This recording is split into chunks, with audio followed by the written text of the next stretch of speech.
manoloana ny fanitsakitsahana amin'ny sesisesy ny lalam-panorenana ny tsy fanajana ny zon'olombelona ary ny fanaovana mpimamba ny harem-pirenena izay miteraka fahasimbany toe-karena ka nahatonga ny fitsanganany tanora na raha ny vahoaka manontolo manerana ny nosy izay mpikambana ato amin'ny fiadidiana iombonana ho an'ny fanavaozana dia mamoaka ny didy tsy volana ara-panorenana laharana faha 2024 tsipika aotra ray izay mampiato ny lalam-panorenana tamin'ny 11 décembre 2010 amin'ireo andininy mifanipaka amin'ity didy tsy volana ity ary mametraka ireo rafitra fanavaozana nasionaly. Hamaly ny etaetan'ny vahoaka malagasy amin'ny famerenana ny demokrasia, ny fanarenana ny fitokisana amin'ireo androm-panjakana ary ny fananganana fitondrana miorina amin'ny rariny tsara tantana ary manao tamberina andraikitra amin'ny vahoaka. Arak'izany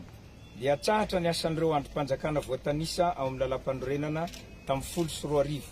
ka tsy voatazona mandritra ny fanavaozam-pirenena toy ny anteny mieran-doholona, ny fitsarana avo momba ny lalam-panorenana, ny vaomiera mahaleo tena momba ny fifidianana, ny fitsarana avo HCJ ary ny filakevitra ambony miaro ny demokrasia sy ny tany tandalana. Manohy ny asany kosa ny anteny miera-pirenena,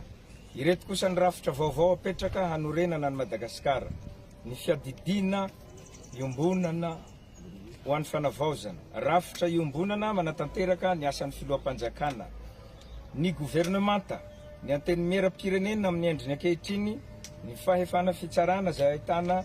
ny fitsarana avo ho an'ny fanavaozana sy ireo rafi-pitsarana isatsoka azy. Maharitra 2 taona farafahahelany ny vanim-potoana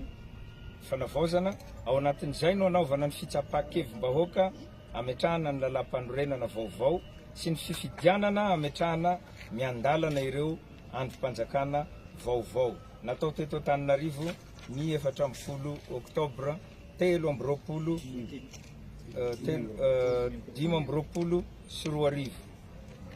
Sotra tompoko.